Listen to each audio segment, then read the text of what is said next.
বুবু আইসো চট করিয়া, আয়না ঘর তোমার জন্য রাখছি গো সাজাইয়া। ও বুবু আইসো চট করিয়া, আয়না ঘর তোমার জন্য রাখছি গো সাজাইয়া। আমরা রিসিপশনে বইসা আছি, রিসিপশনে বইসা আছি জুতোর বালা লইয়া।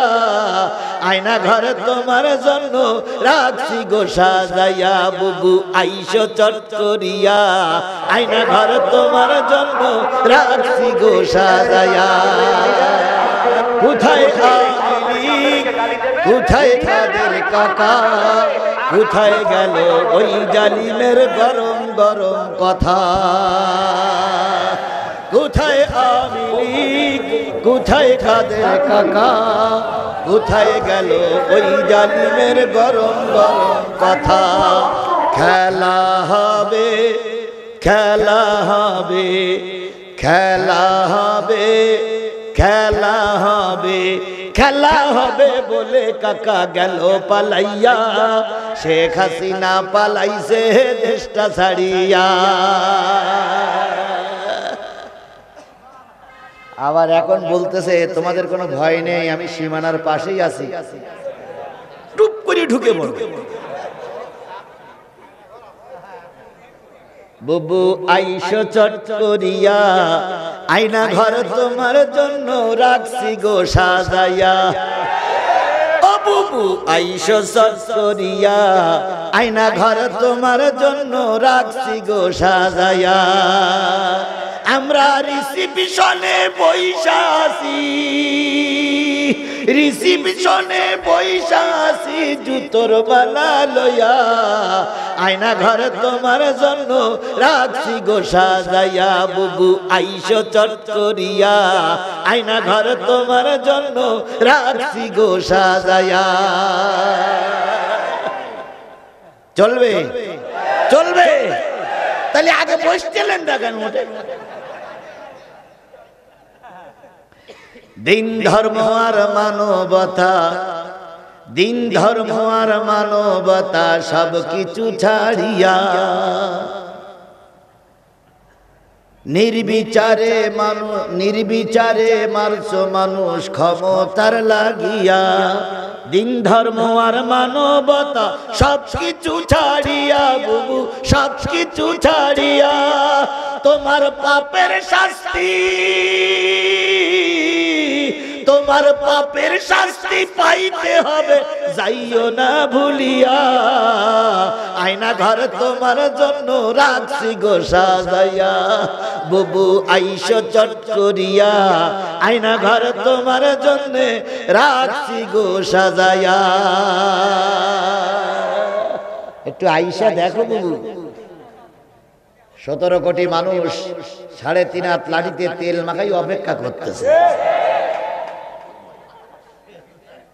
স্পষ্ট করে বলুন, এই ফ্যাসিস্ট, এই জালেম, এই ইসলাম বিদ্বেষী, এই আলেম বিদ্বেষী, মসজিদ মাদ্রাসা বিদ্বেষী, এই হাইনার বাচ্চা হাইনাদেরকে আর বাংলাদেশে মাথা উঁচু করতে দেওয়া হবে না, হবে না, হবে না। যে এক শিক্ষক তার ছাত্ররা বলেছে, ছাত্র বলতেছে হুজুর, শিক্ষক ছাত্রকে জিজ্ঞেস করে মাঝে মাঝে ক্লাস কামাই হয় কেন? তো ওই ছাত্র বলতেছে হুজুর আমার আসা যাওয়ার পথে একটা নদী আছে, একটা খাল আছে, সেই খালে মাঝে মাঝে নৌকা থাকে না, এই জন্য আমার আসতে দেরি হয়। তো হুজুর বলতে যেদিন নৌকা থাকবে না সেদিন বিসমিল্লাহ বলে নদীতে পা দেবা, নদী পার হয়ে চলে আসবে। আল্লামা সাইদি বলতে এটা কোরআনও না হাদিসও না, আমি বোঝানোর জন্য বলছি বিশ্বাসে কি উপকার।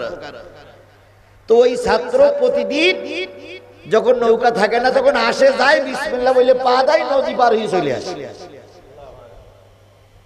হঠাৎ করে একদিন ছাত্র লেখাপড়া শেষ, ছাত্র হুজুরির দাওয়াত করেছে।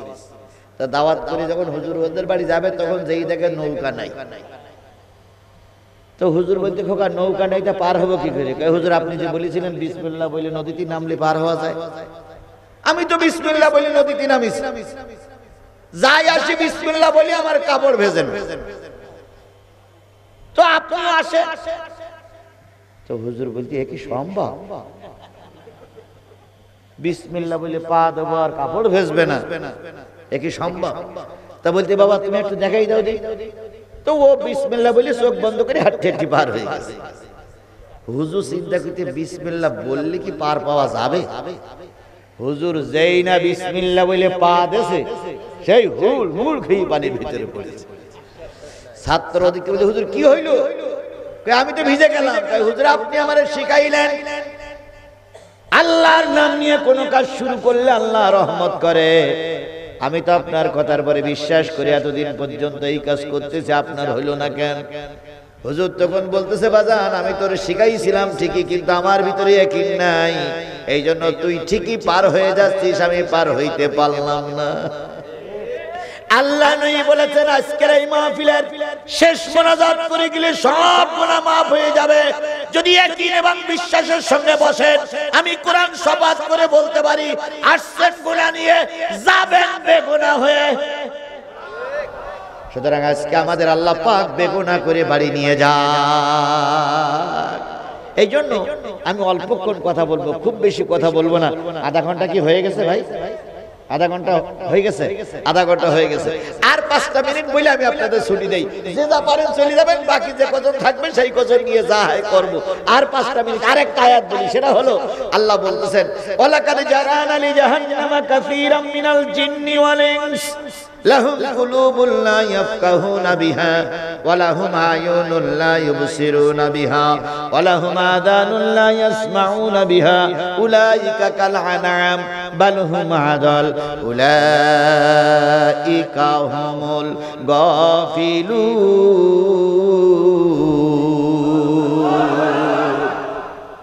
এই আয়াতটার পর আপনার ছুটি দেব, সেটা হলো আল্লাহ বললেন ওয়ালাকাদ জারানা লি জাহান্নামা কাসীরাম মিনাল জিন্নি ওয়াল ইনস। কিয়ামতের দিন আল্লাহ যখন বিচার শুরু করবেন, এক পাশে থাকবে জাহান্নাম আর এক পাশে থাকবে জান্নাত। যারা জাহান্নামে যাবে অনেকগুলো দোষের ভিতরে একটা দোষ হচ্ছে লাহুম কুলুবুন লা ইয়াফকাহুনা বিহা, তাদের অন্তর ছিল কিন্তু অন্তরে জায়গা ছিল না। কিসের জায়গা ছিল না? তাদের দিল আছে কিন্তু দিলে জায়গা নাই। কিসের জায়গা নাই? আল্লাহ পাক বলেন যাদের দিলে কোরআন ভালো লাগে না এরাই যাবে আল্লাহর জাহান্নামে। আল্লাহর কথা নিঃসন্দেহ, আল্লাহর কথা নিঃসন্দেহ, আল্লাহর কথা নিঃসন্দেহ। আল্লাহ বললেন যাদের দিলে কোরআন ভালো লাগে না তারাই যাবে জাহান্নামে। আমাদের সমাজে এমন লোক আছে সারা দিন ধরে ভারত আর কিসের খেলা হলো খোকারা? না না আজকে খেলা হয়েছে ক্রিকেট খেলা, ভারত আর ওয়েস্ট ইন্ডিজ না কোন দেশ খেলা হয়েছে, সারা দিন ধরে খেলা দেখেছে, একটু চোখে ঘুম আসি নাই। সারা দিন ধরে টেলিভিশন দেখলো, একটুও ঘুম আসি নাই। কোরআনের কথা বললে সহ্য হয় না। তাহলে আল্লাহ বললেন কোরআনের কথা যার দিলে ভালো লাগে না আল্লাহর ভাষায় সে জাহান্নামী। আয়ুনুল্লাহ ইউবসিরুনা বিহা, তাদের চোখ আছে কিন্তু চোখ দিয়ে দেখে না। কি দেখে না? আরো জোরে বলেন কি দেখে না? শুধু কোরআন দেখে না, না কোরআন ওয়ালাদেরও দেখে না। এখন তো সব হারাই মারাই গাজী হইছে। 3 মাস আগে চার দোকানে চা খেত, জোরে বলেন এরা যাবে কোথায়?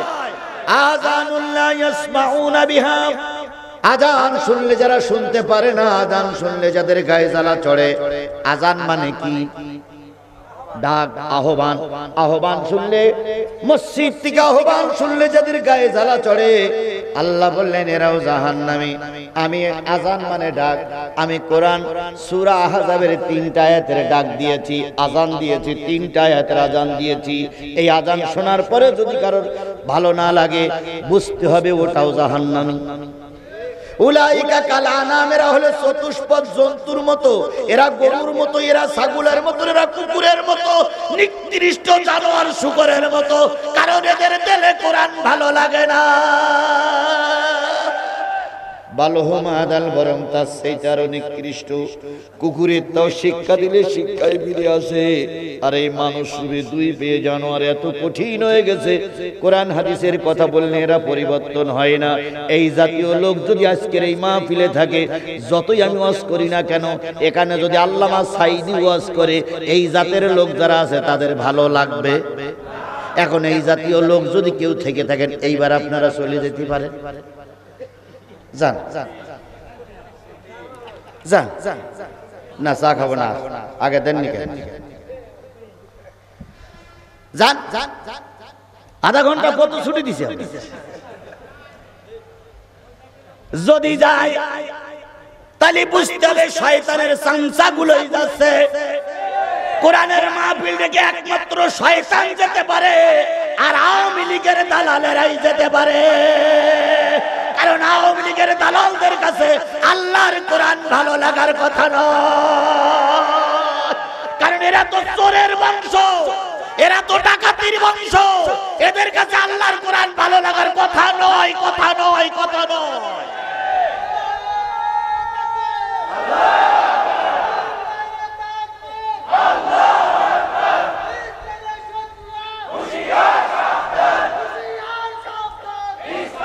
সুতরাং আমরা শয়তানের গোলাম না, আওয়ামী লীগের চামচাও না। কথা বলেন ঠিক না ঠিক? আমরা আল্লাহর গোলাম। কি শুনতে চাই? জোরে বলেন, কি শুনতে চাই? কারা কারা কোরআন শুনতে রাজি আছেন? দুই হাত উঁচু করে আল্লাহরে দেখা। আল্লাহ এই হাতগুলোরে কোরআনের জন্য কবুল করুক। সকলে বলুন আমিন। আরো জোরে আমিন, আরো জোরে। এবার কিছু লোক মনে করতেছেন যে হুজুর যে কায়দা আমাদের বেঁধে সেঁধে নেছে, ফজরের নামাজ না পড়লে মনে হয় ছেড়ে দেবে না।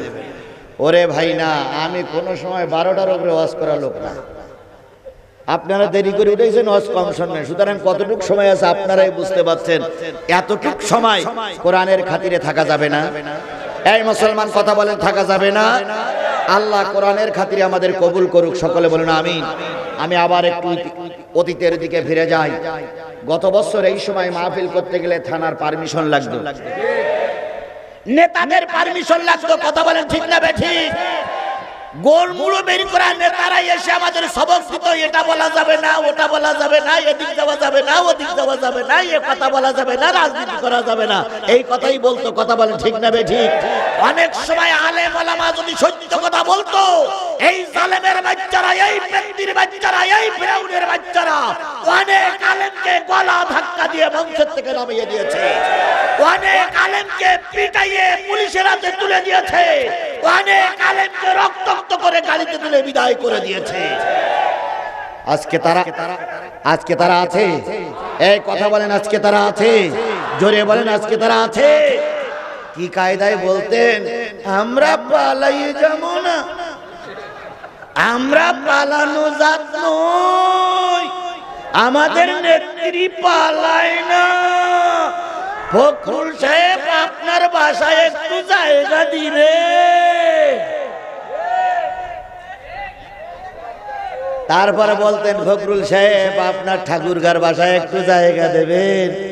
গত সপ্তাহখান হয়ে গেছে ফখরুল সাহেব এক সমাবেশে বলতেছে, আমার বাসার তো দরজা খোলা, তা মেহমান কই? কোথায় আওয়ামী লীগ, কোথায় কাদের কাকা, কোথায় গেল ওই জালিমের গরম গরম কথা? কোথায় আওয়ামী লীগ, কোথায় কাদের কাকা, কোথায় গেল ওই জালিমের গরম গরম কথা? খেলা হবে, খেলা হবে, খেলা হবে, খেলা হবে, খেলা হবে বলে কাকা গেল পালাইয়া, শেখ হাসিনা পালাইছে দেশটা ছাড়িয়া। আবার এখন বলতেছে তোমাদের কোনো ভয় নেই, আমি সীমানার পাশেই আছি, টুপ করে ঢুকে পড়ব। বুবু আইসো চট করিয়া, আয়না ঘর তোমার জন্য রাখছি গো সাজাইয়া, ও বুবু আইসো চট করিয়া, আয়না ঘর তোমার জন্য রাখছি গো সাজাইয়া। আমরা রিসিপশনে বইসা আছি, রিসিপশনে বইসা আছি জুতোর বালা লইয়া, আয়না ঘর তোমার জন্য রাখছি গো সাজাইয়া, বুবু আইসো চট করিয়া, আয়না ঘর তোমার জন্য রাখছি গো সাজাইয়া। চলবে চলবে, তাহলে আগে বসছিলেন না কেন? দিন ধর্ম আর মানবতা, দিন ধর্ম আর মানবতা সব কিছু ছাড়িয়া, নির্বিচারে মানুষ, নির্বিচারে মারছো মানুষ ক্ষমতার লাগিয়া, দিন ধর্ম আর মানবতা সব কিছু ছাড়িয়া, বুবু সব কিছু ছাড়িয়া, তোমার পাপের শাস্তি, তোমার পাপের শাস্তি পাইতে হবে, যাইও না ভুলিয়া, আয়না ঘর তোমার জন্য রাখছি গো সাজাইয়া, বুবু আইসো চট করিয়া, আয়না ঘর তোমার জন্য রাখছি গো সাজাইয়া। একটু আইসা দেখো বুবু, 17 কোটি মানুষ 3.5 হাত লাঠিতে তেল মাখাই অপেক্ষা করতেছে। স্পষ্ট করে বলুন, এই ফ্যাসিস্ট, এই জালেম, এই ইসলাম বিদ্বেষী, এই আলেম বিদ্বেষী, মসজিদ মাদ্রাসা বিদ্বেষী, এই হাইনার বাচ্চা হাইনাদেরকে আর বাংলাদেশে মাথা উঁচু করতে দেওয়া হবে না, হবে না, হবে না।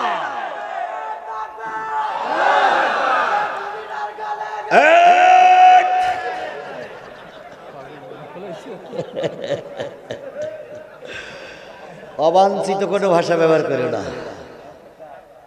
তাহলে আমরা সবাই কি শুনতে চাই? তাহলে এবার যদি আমি কোরআন বলি, যে আয়াত পড়েছি, প্রথম তো শুরু করতাম, কিন্তু আপনাদের ভাব দিকে একটু ভাব মজাই নিলাম। এবার যদি কোরআন বলা শুরু করি, থাকবেন তো? থাকবেন তো? থাকবেন তো? শোনেন, বদরের যুদ্ধে মুসলমান ছিল কত? 313 জন। আজকের এই কোরআনের মাহফিলে কি 313 জন লোক আছে বলে মনে হয়? আছে। তো 313 জন লোক যদি থাকে, সেই 313 জন লোক নিয়ে আল্লাহ রাসূল আবু জেহেলের মোকাবেলা করেছিল। আমার বেশি লোকের দরকার নাই, 313 জন যদি বদরের সাহাবী পাওয়া যায়, খোদার কসম পাপ নাই, কেউ মাথা উঁচু করতে পারবে না। যেটা উঁচু হবে সেটার মাথা বাড়ি দিয়ে নিচে নামাই দেওয়া হবে।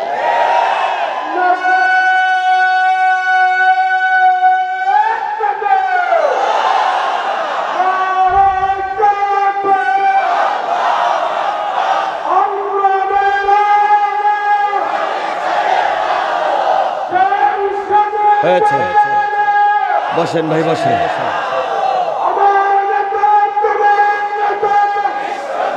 আমার ভাইরা,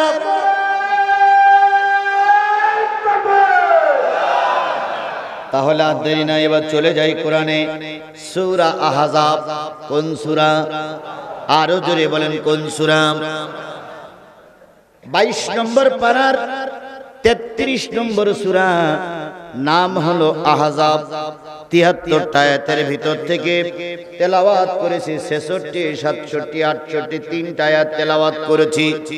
69, 70, 5টা আয়াতের আলোচনা করার নিয়ত করেছি। যদি মালিক কবুল করে, তাহলে আমরা সূরা আহজাব থেকে তেলাওয়াত করেছি। আহজাব শব্দের অর্থ হচ্ছে আহজাব শব্দের অর্থ হলো শত্রু বাহিনী। কি বাহিনী? সবাই মিলে বলেন, আহজাব শব্দের অর্থ কি? শত্রু বাহিনী। আহজাব একটা যুদ্ধের নাম। মুসলমানের কাফেরের সঙ্গে একটা প্রথম যুদ্ধ হলো। যুদ্ধটার নাম কি? যুদ্ধ বদরের যুদ্ধ। না, আমি যা বলবো আপনারা তাই বলিতে হবে। কাফের আর মুসলমানের ভিতরে একটা যুদ্ধ হলো, প্রথম যুদ্ধ। নাম কি? বদরের যুদ্ধ। বদরের যুদ্ধে মুসলমান কত? 313, কাফেরেরা কত? 1000 কাফেরের মোকাবেলা করেছিল 311 জন ব্যক্তি। আজকে বাংলাদেশ জামাত ইসলামী ইসলামী ছাত্র শিবিরের যে কয়জন নেতা কর্মী আছে, যতবার রাস্তায় নেমেছে বাতিলেরা ময়দান ছেড়ে দিয়েছে, কারণ জানে এরা মরলে শহীদ, বাঁচলে গাজী। এরা ময়দান বুক পেতে দেয়, ময়দানে কখনোই এরা পিঠ পাতে না।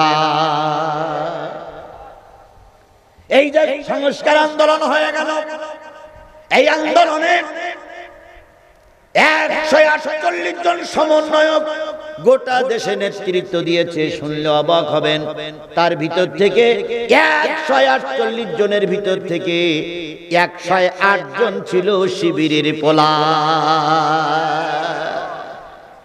148 জনের ভিতরে 108 জন কাদের? শিবিরের। আর বাকি 40 জন অন্যান্য দলের।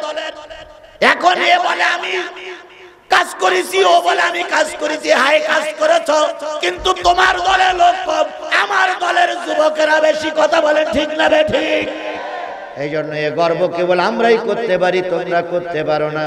আবু সাইদ বুক পেতে দিয়েছে, ময়দান ছেড়ে দেয় নাই। আবু সাইদের রক্ত বাংলাদেশে কি বলে অ্যাটম বোমার চাইতে বেশি কাজ করেছে।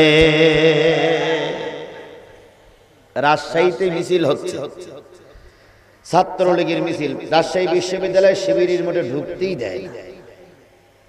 আবার কেউ মনে করেন না জানে হুজুর জমাইতে হুজুর। আমি বলো জামাত ইসলামের কথা বলতে, আমি সত্যি কথাটাই বলতেছি। জমাইতে হুজুর এই বসে আছে। আমি বলো জমাইতে হুজুর না, আমি আসছি কোরআন হাদিস বলার জন্য। এখন এই প্রসঙ্গে শুধু সত্য কথা আমাকে বলতেই হবে। তো রাজশাহী ছাত্রলীগের মিছিল হচ্ছে, জয় বাংলা। তো পুলিশ এক গাড়ি সামনে আছে, ওরাও বলছে জয় বাংলা, কারণ ওরা হলো পুলিশ লীগ। পুলিশ লীগের বড় বড় লিডাররা 188 জন ওই 5 তারিখের পরে পালাইছে, এখনো ফিরে আসেনি। আর কিয়ামতের আগে আসবে বলে আর মনে হয়? একটু এসে দেখো বুবু, তোমার কি অবস্থা করে ওই পুলিশ সাধারণ লোক। তো ওদিক পুলিশ লীগ পিছনে, পুলিশ লীগ মাঝখানে ছাত্রলীগ। জয় বাংলার মিছিল আছে। এখন শিবিরিরা চিন্তা করতেছে সব জায়গায় মিছিলে আমরা মনে ঢুকতে পারিনি, আজকে তো হেকমত করতে হবে। কি পুলিশ লীগ সামনে যাবে, ছাত্রলীগ মাঝখানে, পুলিশ লীগ পিছনে। আমরা গলির ভিতর থেকে বেরিয়েই জয় বাংলা স্লোগান, উদু ইলা সাবিলি রব্বিকা বিল হিকমা। তো এখন 200 থেকে 250 শিবিরের পোলাপান ওই গলির থেকে বেরিয়ে বলছে জয় বাংলা, ওরাও বলছে জয় বাংলা। খানিকক্ষণ পরে যেই বেকন ঘুরেছে, সেই যে 250 লোক ওই জয় বাংলা বলতেছিল, ওই 250 লোক একসঙ্গে বলছে নারায়ে তাকবীর, লাগা রে লাগা, আলকাত্তা লাগা। তাকবীর বলে মাছ চালাইছে। 40-50 জন কাজ, পুলিশের গাড়ি টাড়ি ভেঙে একাকার করে ওরা নারায়ে তাকবীর স্লোগান দিতে দিতে চলে গেল। পরের দিন পুলিশ বলতো আল্লাহ, এ কোন ছাত্রলীগ? ছাত্রলীগের ভিতরেও নারায়ে তাকবীর থাকে। এর নাম হলো উদু ইলা সাবিলি রব্বিকা বিল হিকমা। ওই রকম হিকমত করতে করতে আজকে সফলতার দ্বার প্রান্তে আমার যুবকেরা, আমার ছেলেরা, আমার কলেজের মানিকেরা, আমার সোনার মানিকেরা দেশ স্বাধীনের সবচেয়ে বেশি অগ্রণী ভূমিকা পালন করেছে। এখন বলো এ করেছি ও করেছি, কিনা কি করিস না করিস আমরা ভালোই জানি। আল্লাহ আমাদের বোঝার তৌফিক দান করুক, সকলে বলুন আমিন। তাহলে বদরের যুদ্ধে মুসলমান কত আর কাফের কত?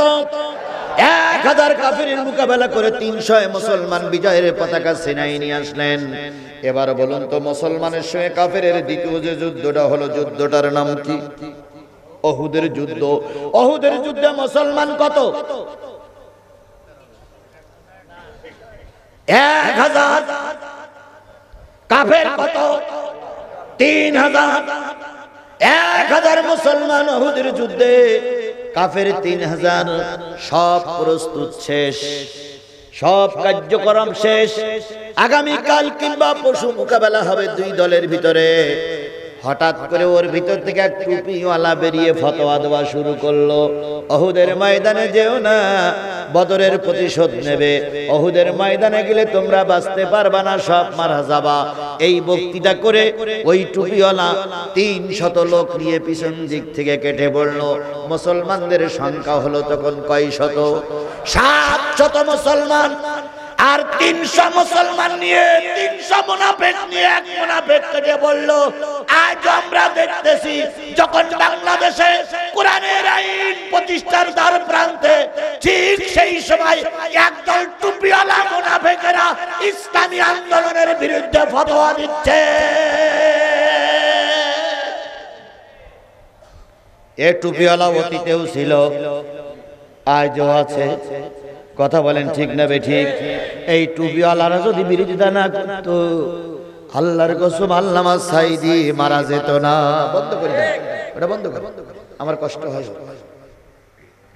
আল্লামা সাঈদীর বিরুদ্ধে, মতিউর রহমান নিজামীর বিরুদ্ধে, আব্দুল কাদের মোল্লার বিরুদ্ধে সর্বপ্রথম মামলা দিয়েছিল টুপিওয়ালা। কোন সে টুপিওয়ালা? বাড়ি কোথায়? ফটিকছড়ি। মাছ ভান্ডারি মামলা দিয়েছিল। আল্লামা সাঈদী ধর্মের অবমাননা করতেছে, আল্লামা সাঈদী ধর্মের বিরুদ্ধে কথা বলতেছে। যেই লোকটার আলোচনা শুনে 50টা বছর 14 থেকে 1700 মুসলিম মুসলমান হলো, আর সেই লোকটার বিরুদ্ধে ওরা মামলা দিল। ও সরকার প্রধান ধর্মের বিরুদ্ধে কথা বলতেছে, এদেরকে যদি না আটকাও ধর্ম অবমাননা হচ্ছে। এদের কথা শুনে সরকার এদেরকে সর্বপ্রথম আটকালো। এই মতিউর রহমান নিজামী, এই সাঈদী কিন্তু প্রথম যুদ্ধ অপরাধী মামলায় গ্রেফতার হয়নি, তারপর ধর্ষণ মামলায় গ্রেফতার হয়নি, সর্বপ্রথম গ্রেফতার হলো ওই মৌলবীর মামলায়। আজও সেই মৌলবীরা যখন গোটা বাংলাদেশে একটাই আওয়াজ উঠেছে, সকল দলের দেখা শেষ, টুপিওয়ালার বাংলাদেশ। এখন গোটা বাংলাদেশে একটাই আওয়াজ এসেছে, সকল দলের দেখা শেষ, টুপিওয়ালার বাংলাদেশ। সেই সময় একদল টুপিওয়ালা ইসলামী আন্দোলনের বিরুদ্ধে কথা বলছে। তার ভিতরে একজন আছে শোলাকিয়ার ইমাম, সাবেক ইমাম ফরিদউদ্দিন মাসুদ। আর একজন বলেছিল শেখ হাসিনা আপনি জান্নাতি। নাম কি? কফিলউদ্দিন। আর একজন বলেছিল শেখ হাসিনা আপনি কওমি জননী। এনার নাম কি? মুফতি রুহুল আমিন। এই জাতীয় আলেমদের সঙ্গে বাংলাদেশের বহু আলেম মিলে আল্লামা সাঈদীর মৃত্যুর জন্য এরাই দায়ী। এবার পাবনার মুসলমানদের কাছে জিজ্ঞেস করি, বলুন তো আল্লামা সাঈদী শাহবাগ মৃত্যুবরণ করেছে না তার মেরে দেওয়া হয়েছে? স্পষ্ট করে বাঘের বাচ্চার মতন বলতে হবে, আল্লামা সাঈদী স্বাভাবিক মৃত্যুবরণ করেছে না তার মেরে দেওয়া হয়েছে? বিশ্বাস করো মুসলমান, আল্লামা সাঈদী মারা যায়নি। ভারতকে সন্তুষ্ট করার জন্য আল্লামা সাঈদীকে মেরে দেওয়া হয়েছে। আল্লামা সাঈদী তুমি মরুনি, শহীদ হয়েছো তুমি এটাই জানি। আল্লামা সাঈদী তুমি মরুনি, শহীদ হয়েছো তুমি এটাই জানি। কারাগারে কাটালে 13টি বছর, বাতিল খেপেছে তোমার দেখে থর থর। তুমি যে ছিলে মোদের নয়নের মনি, শহীদ হয়েছো তুমি এটাই জানি। শহীদ হয়েছো তুমি এটাই জানি। এবার আসেন আজহারি বিদেশে কেন? আজহারি বিদেশে কেন? আমির হামজা জেল খাটলো কেন? মামুনুল হক জেল খাটলো কেন? বিমানে চড়ে হুজুর হজ করতে আসে, 1 লাখ টাকা 2 লাখ টাকা 5 লাখ টাকা নিয়ে যায়।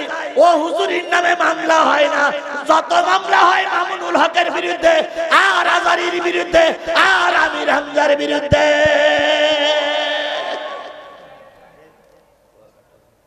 কারণ এরাই সরকারের দালাল, এদের কারণে আলেমগুলো মাইর খেয়েছে। কথা বলেন ঠিক না বেঠিক? সুতরাং তখন উহুদের যুদ্ধে মুনাফিক ছিল, আজও মুনাফিক, আজও মুনাফিক। কি কায়দায় ফতোয়া দিচ্ছে আল্লামা সাঈদী, যদি মারা যায়, সাঈদীর যদি কবর দেওয়া হয়, উক্ত কবরের পরে যদি ঘাস হয়, উক্ত ঘাস যদি কোনো গরুতি খায়, উক্ত গরুর দুধ এবং গোশত খাওয়া হারাম। ফতোয়া দিচ্ছে বিশিষ্ট ইসলামী চিন্তাবিদ, মুফাসসিরে কোরআন, মুজাদ্দিদে জামান, মুফতি আযম, বিশিষ্ট আলেমে দ্বীন, মুহাক্কিক আলেম জনাব পীরে কামেল আলহাজ হযরতে মুজাদ্দিদ কুতকুতি রাহমাতুল্লাহ আলাইহি,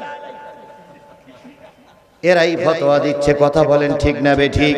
এই জাতীয় মুনাফিক তখনও ছিল, এই জাতীয় মুনাফিক আজও আছে। বিশ্বাস করুন, আমি প্রায় মাহফিলে বলি, যদি টুপিওয়ালারা এক হতে পারে, আগামী জাতীয় সংসদ হবে কোরআনের সংসদ। যদি সব টুপিওয়ালারা ভেদাভেদ ভুলে এক কোরআনের ছায়াতলে আসতে পারে, আগামীর গণভবন হবে কোরআনের গণভবন, আগামী সংসদ হবে কোরআনের সংসদ। বাতিলেরা চোখ মোটা করে তাকাই থাকবে, কিছুই করতে পারবে না। তাহলে তখনও মুনাফিক ছিল, এখনো মুনাফিক। এর থেকে আমাদের দূরে থাকতে হবে। কথা বলেন ঠিক না বেঠিক? এবার কিছু লোক মনে করতেছেন হুজুর মনে হয় আমাদের বিরুদ্ধে কথা বলতেছে। খোদার কসম, আমি কারোর বিরুদ্ধে কথা বলতে আসি নাই। আহলে হাদিস আমার ভাই, চরমনাই আমার ভাই, হেফাজত আমার ভাই, তাবলিগ আমার ভাই, আমলিগির যারা সাধারণ কর্মী তারা আমাদের ভাই। সাধারণ আমলিগির পরে আমাদের কোনো রাগ নাই, আমাদের রাগ ওই ওদের উপরে যাদের কারণে সেনা হত্যা হলো। আমাদের রাগ তাদের কারণে যাদের নির্দেশে 16টা সমন্বয়ক মারা গেল। আমাদের রাগ তাদের কারণ তাদের পরে যাদের জন্য নিজামীকে ফাঁসিতে ঝুলতে হয়েছে। আমাদের রাগ তাদের উপরে যাদের কারণে হেফাজতের আলেমেরা গুলি খেয়েছে। তোমরা যারা সাধারণ কর্মী, তোমাদেরকে জামিয়াতের আমির ক্ষমা করে দিয়েছে, আমি আজিজুল তোমাদের ক্ষমা করে দিলাম। কারণ তোমরা বোঝো না, তোমাদের কোনো দোষ নাই। আল্লাহ রসুল যেমন ক্ষমা করেছিলেন আমরাও ক্ষমা করে দিলাম। কিন্তু যারা মূল হেড অফিসে বসেছিল, এদেরকে যদি ক্ষমা করা হয় জাতি কলঙ্কিত হয়ে যাবে। যারা মারা গেছে তাদের আত্মা কষ্ট পাবে। এই জন্য পাপিষ্ট জালেমদেরকে ক্ষমা করা হবে না। আপনারা কি আমার কথার সঙ্গে সবাই একমত? সবাই একমত? এখানে হুজুরও সবরের রস করেছি, আও হুজুর সবরের রস করেছে, আমিও সবরের রস করি। যাচ্ছি মোনাজাত করলাম চোখ বুঝে, চোখ বুঝে মোনাজাত করি। বাইরে রাস্তায় যেয়ে দেখি কাউয়া কাদের ওখানে হেলান্দে দাঁড়াই আছে। আমরা সবাই ওয়াজ করেছি ধৈর্য ধরুন, ধৈর্য ধরুন। আচ্ছা দেখতেছেন ওখানে ওবাইদুল কাদের দাঁড়াই আছে। কেডা কেডা কিল নামিয়ে বাড়ি যাবেন? হাত তোলেন তো। একটা বক্সির নাদে বাড়ি যাবেন কেডা? একটা হাত তোলেন তো। আচ্ছা বলেন মুরব্বি, আপনি কি ছাড়িয়ে দেবেন?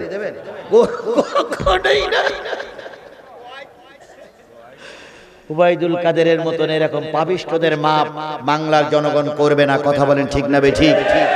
হুজুর বলতেছেন তুই ইজ্জু মাংতাশা ওয়া তুযিল্লু মাংতাশা। ওই কথাটা শোনার সঙ্গে সঙ্গে আমার মনে পড়ে গেল, হায় রে আল্লাহ, যে আইন মন্ত্রীরা কিনা কলমের খোঁচায় নিজামীর ফাঁসি হয়েছে, যে আইন মন্ত্রীরা কিনা কলমের খোঁচায় আমৃত্যু কারণ অনুভব করতেছিল আল্লামা সাঈদী, সেই আইন মন্ত্রী গত পরশুদিন কোর্টে আসতেছে। ফকির আর কত নিচু হয়, তার চাইতে ফকির। দুই পাশে পুলিশ ধরে রেখেছে, এদিকে একবার তাকায় ওদিকে একবার তাকায়, কেউ তার সঙ্গে কথা বলে না। ওর পিছনে আছে দরবেশ বাবা। দেখেন না আপনারা? দেখেন কি সব চোখ বন্ধ করে আছেন নাকি? দরবেশ বাবা। তারপরে আছে রাশেদ খান মেনন সাহেব, তারপরে আছে কিনা হাসানুল হক মুসাসা মুরগি কবি। এইভাবে করতে করতে সবাইকে আজকে কোর্টে তোলা হচ্ছে। আর আমাদের আলেমদের মেরেছিলে, জামাত ইসলামের বিরুদ্ধে অবজেকশন দিয়েছিলে, সেই জামাত ইসলাম হাজারো বিপদে পড়েও দেশ ছাড়েনি। ছিল, তারাই ছিল, তারাই আছে, আজও আমরা আছি, আমরা আগামীতে থাকবো। যদি আমাদের বিরুদ্ধে কেউ অ্যাকশনে যাও, আল্লাহর কসম গোটা দেশের মানুষ একজোট হয়ে যেটা বিপক্ষে যাবা, গলায় পা দিয়ে জিহ্বাটা ভারতের কুকুর দিয়ে খাওয়ানো হবে। বাংলার জনগণ সুযোগ দেবে না।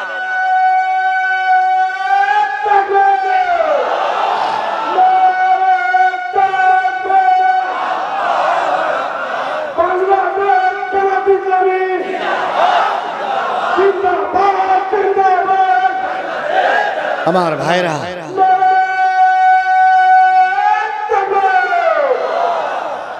যদিও এই স্লোগানটা হুজুর দিলি, হুজুরের ঠ্যাং গুঁড়ো করে ফেলতো।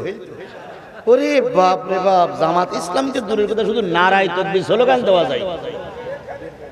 হ্যাঁ, তো জেল কাটা হুজুর বলি এত বেঁচে গেছে, ও জেল না কাটলি বেঁচে থাকে না। কথা বলেন ঠিক না ঠিক? আমি গুনাহগার, 20টা মামলা আমার জেলা আমির সঙ্গে, এই আমিরের সঙ্গে পরিচয় আছে, উনি শুনে দেখবে। 20টা মামলা, 5 দিন গুম করে রেখেছিল এই জালেমের বাচ্চারা। 5 দিন গুম খাওয়া পাটি আমি। বাড়ি গদ্দর শুধু বুলডোজার ঢুকতে পারিনি বলে সব ভাঙতে পারিনি, যদ্দুর ইট পাটকেল মেরে ভেঙেছে। আমার মা রক্তাক্ত হয়েছে, ছোট বাচ্চাগুলো রক্তাক্ত হয়েছে, সন্তানগুলো মামলার আসামি হয়েছে। জাতির কাছে জানতে চাই কি অপরাধ ছিল আমাদের। আমার জেলা আমির সাহেবের কাছে নিচ্ছে, উনি শুনেছেন আমি খুব বেশি বড় নেতা না, আমার খুব বেশি বড় পরিচয় নেই দলের ভিতরে, শুধু একটাই পরিচয়, ওমা নাকামু মিনহুম ইল্লা ইউমিনু বিল্লাহিল আজিজিল হামিদ। আমার একটাই পরিচয়, আমি কোরআনের কথা বলি, হাদিসের কথা বলি। এই কারণে 20টা মামলা নিয়ে এখন ঘুরতেছি। 5 দিন গুম করে রাখা হলো। সুতরাং যারা জেল খাটে তাদের ঈমান যত পাকা হয়, যারা জেল খাটেনি তাদের ঈমান অত পাকা হয় না, হয় না, হয়। আমার ভাইরা, 2 নম্বর যুদ্ধ, 3 নম্বর যুদ্ধ নাম হলো আহজাব। 3 নম্বর যুদ্ধের নাম কি? আহজাব। আহজাবের আরেকটা নাম আছে খাল খনন। আহজাবের আরেকটা নাম আছে খন্দক। খন্দক, খাল খনন, পরিকা খনন, এর অনেকগুলো নাম আছে। ভাই আপনারা আমার ফেলাই রেখে চলে যাবেন ভাই, তাহলে তো আমি লিখে এসে যাবে। আমি বুঝতে পেরেছি, মোনাজাত করবো ইনশাআল্লাহ। আমি যে সময়টা দিছি এর ভিতরে আমি খেয়াল করতেছি এখনো 14-15 মিনিট বাকি আছে, দেখি এর ভিতরে কতটুকু ক্লোজ করে আনতে পারি। ও ভাই, আপনারা যদি আমাকে সব রেখে চলে যান তাহলে আমার খারাপ লাগবে না ভাই, কোরআনের খারাপ লাগবে না। এই জন্য যে কজন আছি আমরা সবাই মোনাজাত করি, একসঙ্গে যাই ইনশাআল্লাহ। আমরা এখানে লোকজন খুব বেশি না, কিন্তু যে কজন লোক হয়েছি একসঙ্গে যাবো ইনশাআল্লাহ। কেউ কাউরে ফেলাই রেখে যত সময় যাবে তত নতুন নতুন তথ্য আসবে। ডাক্তারের কাছে গেছেন আপনি চিকিৎসা নেওয়ার জন্য, ডাক্তার 15 দিনের ওষুধ লিখে দিয়েছে, আপনি ওষুধের দোকান থেকে কিনেছেও 15 দিনের ওষুধ, আপনার খাইতে হবে কয়দিন ধরে? 15 দিন ধরে। এখন বাড়ি দিয়ে আপনি খুব চালাক, যদি মনে করেন 15 দিন আমার সময় নেই, আজকে রাত্রি খেয়ে ফেলবো, সব ওষুধ যদি এক রাত্রি খান, পরের দিন সকালবেলা আপনি কি আর উঠবেন বলে মনে হয়? ইন্না লিল্লাহি ওয়া ইন্না ইলাইহি কাবুরুন না ভাই। তো আমিও 15 দিনের ওষুধ আপনাদের কাছে নিয়ে আসছি, মাঝে মাঝে হোক। ঠিক, সব যদি একসঙ্গে দেই তাহলে ওরা আবার বাস্ট হয়ে যায় পারে। এই জন্য আস্তে আস্তে হোক, আল্লাহ আমাদের কবুল করুন। আরো জোরে বলেন আমিন। 3 নম্বর যুদ্ধের নাম খন্দক। আহজাব ওই সূরার নামে কোরআন শরীফের ওই নামে একটা সূরা নাজিল হয়েছে। আহজাব দিয়ে 1 মাস ধরে চলেছিল। এই 1 মাসে জয়ও হয় না, পরাজয়ও হয় না, মুসলমানরা যেতেও না, হারেও না। 29 দিনের মাথায় আল্লাহ নবী বললেন, এতদিনের যুদ্ধ তো লং হতে পারে না, এতদিনের যুদ্ধ তো লম্বা হতে পারে না, নিশ্চয়ই আমাদের কোন আমলের ত্রুটি হচ্ছে যার জন্য যুদ্ধ লম্বা হয়ে যাচ্ছে। সুতরাং কোন আমলের ঘাটতি পড়ে গেছে সবাই মিলে গবেষণা করো। সাহাবীরা বলেন, ইয়া রাসূলুল্লাহ আপনি একটু বলে দিন। নবী বললেন, আল্লাহর কাছে দোয়া করো, আর আগামীকাল সকালবেলা ফজরের নামাজের আগে বড় বড় জয়তুনের ডাল দিয়ে মেসওয়াক করবা। মেসওয়াক করে নামাজ পড়লে 70 গুণ সওয়াব বেশি হয় জয়তুনের ডাল জাল দিয়ে মেসওয়াক করবা আর নামাজ পড়বা, আল্লাহর কাছে কান্নাকাটি করবা, আল্লাহ বিজয় দিতে পারে। তোমাদের শক্তি বলে বিজয় আসবে না যদি আল্লাহর রহমত না থাকে। বিএনপি আন্দোলন করে এদেশে কিছু করতে পারিনি, জামাত ইসলাম আন্দোলন করে খুব বেশি দূরে এগোতে পারিনি। জামাত বিএনপি যখন হাল ছেড়ে দিয়েছিল ঠিক সেই সময় আল্লাহর রহমত নাযিল হলো। আমরা অনেকেই হাল ছেড়ে দিয়েছিলাম যে না মরা পর্যন্ত, এই পেতনির বাচ্চা পেতনি না মরা পর্যন্ত এদেশে আর কিছু হবে না। কি তাই মনে করেছিলাম না? তাই মনে করেছিলাম না? কারণ পেতনির বাচ্চা তো আছে আর ওর সঙ্গে আছে ভারত। সেই জন্য আমরা একরকম হাল ছেড়েই দিলাম। কোথা থেকে আওয়াবিল পাখির মতন ছোট ছোট বাচ্চারা রাস্তায় নেমে আসলো। আমাদের ধারণার বাইরে ছিল। কি হুজুর আমি ঠিক বলছি না বেঠিক বলতেছি? আমাদের ধারণার বাইরে ছিল, আল্লাহ পাক রহমত করলেন। সুতরাং আমার চেষ্টা আপনার চেষ্টায় কিছু হবে না যদি মালিকের রহমত না থাকে। এই জন্য আমি তো চেষ্টা করবই। রহমত কামনা করব কার কাছে? আল্লাহ নবী বললেন চেষ্টা আমাদের যথেষ্ট হচ্ছে, কিন্তু আল্লাহ যেন কেন রহমত করতেছেন না। মেসওয়াক করো বেশি বেশি করে। সাহাবীরা শেষ রাত্রিতে তাহাজ্জুদের নামাজ পড়ে আল্লাহর কাছে দোয়া চেয়ে মেসওয়াক করতেছে। কাফেরদের ভিতরে গোয়েন্দা বিভাগের লোক পাঠাইছে, দেখতো মুসলমানরা কিভাবে সাজতেছে। এসে দেখে খালের ওই পাশে বসে দেখতেছে। অন্যদিন মুসলমানেরা তরবারিতে ধাপ দেয়, আর আজকে মুসলমানেরা লাইন দিয়ে বসে বসে দাঁতে ধাপ দিচ্ছে। আসলে কি দাঁতে ধাপ দিচ্ছে না মেসওয়াক করতেছে? মেসওয়াক করতেছে। তো একজন ওই পাশেতে ডেকে বলছে ভাই কি হচ্ছে? ভাই দাঁতে ধাপ দিচ্ছি। কই কেন? ওই এসকে জিরার বাবু সেটা কামড়াই কামড়াই খেয়েই ভালো। এই গোয়েন্দা বিভাগের লোক আবু সুফিয়ানের যে বলতে নেতা লাইন খারাপ। তো বলছিস কেন? কইতে অন্যদিন তরবারিতে ধাপ দেওয়ার আগে দাঁতে ধাপ দিচ্ছে, ওরা নেই কামলাই কামলাই খাবে। ওই দিন রাত্রি বৃষ্টি হলো, কাফেরদের জায়গা কাদা হয়ে গেল। মুসলমানরা ছিল বালির উপরে, ওই বালিটা শক্ত হয়ে গেল, উটদুম্বা ঘোড়াগুলো চলতে সুবিধা হলো। পরের দিন সকালবেলা ওদের জায়গায় কাদা হলো, এদের জায়গা শক্ত হলো। আল্লাহর রহমত নাজিল হলো। বিনা যুদ্ধে কাফেরেরা পলায়ন করে চলে গেল। ওই যুদ্ধে মুসলমানদেরকে আল্লাহ বিজয় দান করেছিলেন। ওই যুদ্ধটার নাম হলো আহজাব। কি যুদ্ধ? আজকে সূরার নাম কি? আহজাব। আহজাব সূরাটা মাদানী সূরা। আয়াত কয়টি? ৭৩টি। আমাদের তেলাওয়াতকৃত আয়াত হলো ৬৬। আল্লাহ বলতেছেন ইয়াউমা তুকাল্লাবু উজুহুহুম ফিন্নার।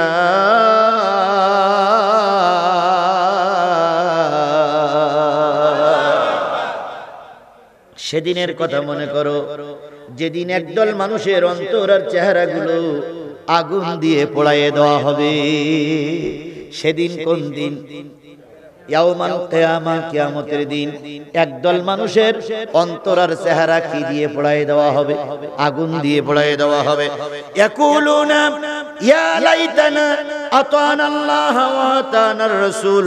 যাদের চেহারার অন্তরগুলো আগুন দিয়ে পোড়াইয়ে দেওয়া হবে, ওরা আফসোস করে বলবে হায় আল্লাহ, যদি আমরা আল্লাহর আনুগত্য করতাম, রাসূলের নেতৃত্ব মেনে চলতাম, আজকে আমাদের চেহারা আর অন্তরগুলো, আমাদের অন্তর আর চেহারাগুলো আগুন দিয়ে পোড়াইয়ে দেওয়া হতো না। তাহলে আজকের এই বিশাল আলিয়া মাদ্রাসার সামনে যারা মাহফিল শুনতেছেন, ভালো করে মেনে নেন, মনে রাখবেন যারা আল্লাহ মানে না, রাসূল মানে না, তাদের চেহারা আর অন্তর কি দিয়ে পোড়াইয়ে দেওয়া হবে? আরো জোরে বলেন কি দিয়ে পোড়াইয়ে দেওয়া হবে? আমরা এখন মুজিবারের মানি, কিন্তু আল্লাহরে মানি না। আল্লাহই ভালো জানে, আল্লাহই ভালো জানে, আল্লাহই ভালো জানে। যদি শেখ হাসিনা এই বিরাট টিকে থাকতে পারত, আর আগামী নির্বাচনের আগেই শেখ হাসিনা হয়তো আল্লাহ হয়ে যেত।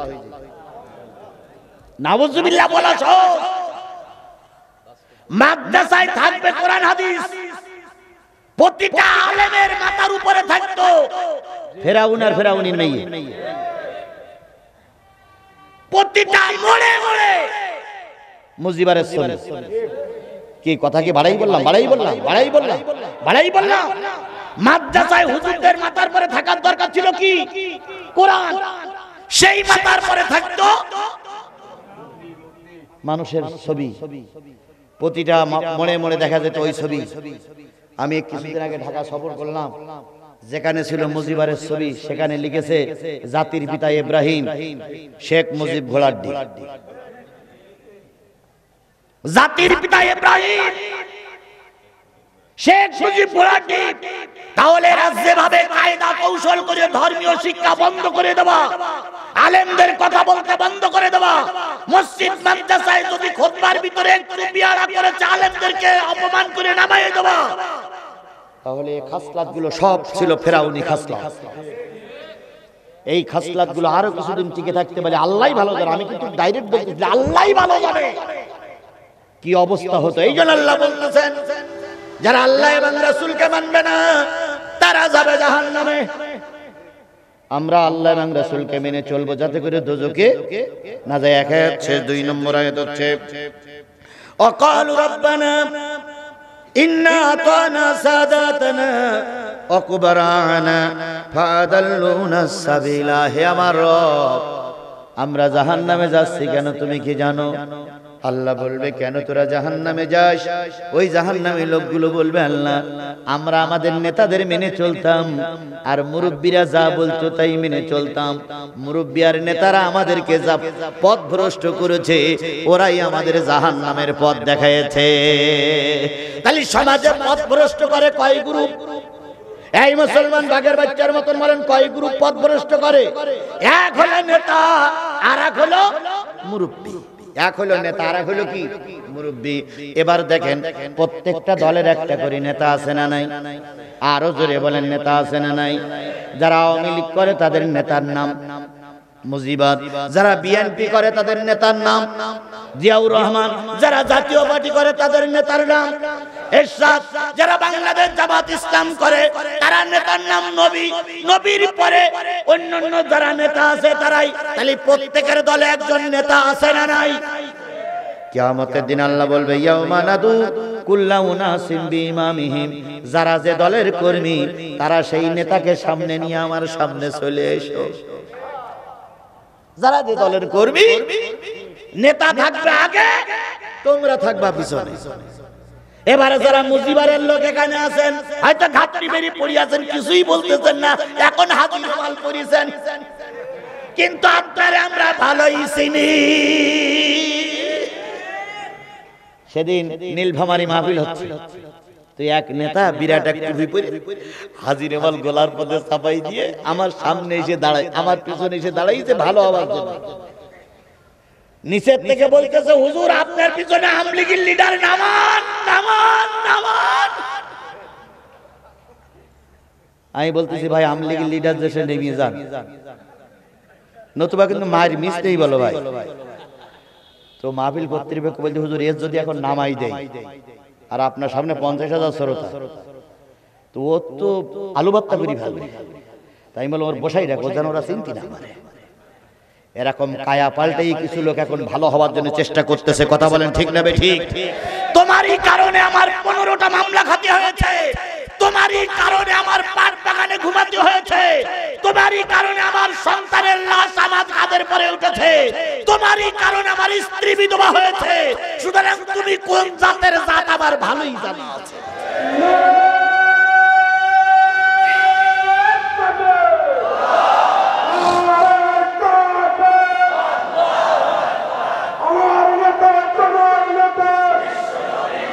আল্লাহ আমাদের